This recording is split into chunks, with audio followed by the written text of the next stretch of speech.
এবার জনরোষের শিকার কালীঘাট তৃণমূলের নেত্রী উপাসনা চৌধুরী।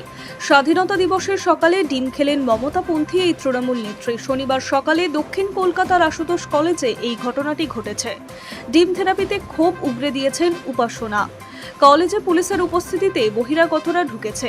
বিজেপি ও এবিভিপির সদস্যরাও তার উপরে হামলা চালিয়েছে বলে অভিযোগ জানিয়েছে উপাসনা। 15ই আগস্ট স্বাধীনতার সকালে দক্ষিণ কলকাতার আশুতোষ কলেজে গিয়েছিলেন মমতা বন্দ্যোপাধ্যায়ের কালীঘাট তৃণমূলের নেত্রী উপাসনা চৌধুরী ও অন্যান্যরা। কালীঘাটপন্থী টিএমসিপির সভানেত্রীও তিনি। আশুতোষ কলেজে জাতীয় পতাকা তুলতে গিয়েছিলেন তারা, কিন্তু কলেজের কোনো পরিচয়পত্র না থাকায় তাদের ভিতরে ঢুকতে বাধা দেওয়া হয়।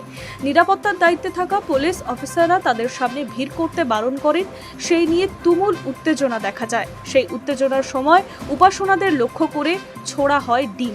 একের পর এক ডিম এসে লাগতে শুরু করে নেত্রীর মাথায় ও গায়ে।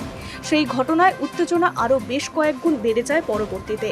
উপাসনা ফেসবুক লাইভে এসে তীব্র প্রতিবাদ জানায়। তার অভিযোগ, কলেজের ভিতরে বহিরাগতরা রয়েছেন, পুলিশ তাদের কিছু বলেননি, তাদের পরিচয়পত্রও দেখা হয়নি, কিন্তু জাতীয় পতাকা তোলার জন্য কলেজে গেলে তাদের বহিরাগত বলে দাগিয়ে দেওয়া হয়। বিজেপি ও এবিভিপির তরফে ডিম ছোড়া হয়েছে বলে উপাসনার অভিযোগ। পুলিশ হামলাকারীদের মদদ দিয়েছে বলে এমনটাও অভিযোগ করেছেন উপাসনা।